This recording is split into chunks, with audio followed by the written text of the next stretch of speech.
আজকে কথা বলবো আম্পায়ারদের কিছু বাজে সিদ্ধান্ত নিয়ে। তাহলে চলেন শুরু করা যাক।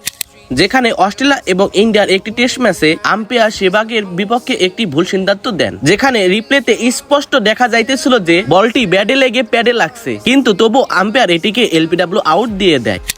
এরপরে অবস্থানে রয়েছেন হলো ইংল্যান্ড এবং নিউজিল্যান্ডের একটি টেস্ট ম্যাচের ঘটনা, যেখানে অ্যান্ড্রু ফিলেটো একটি ডিফেন্স করে এবং তা ব্যাটে না লেগে কিপারের হাতে চলে যায়, কিন্তু তবু আম্পায়ার তা আউট দিয়ে দেয় এবং রিপ্লেতে স্পষ্ট দেখা যাইতেছিল যে বলটা ব্যাটের 4 থেকে 5 ইঞ্চি দূর থেকে গিয়েছিল।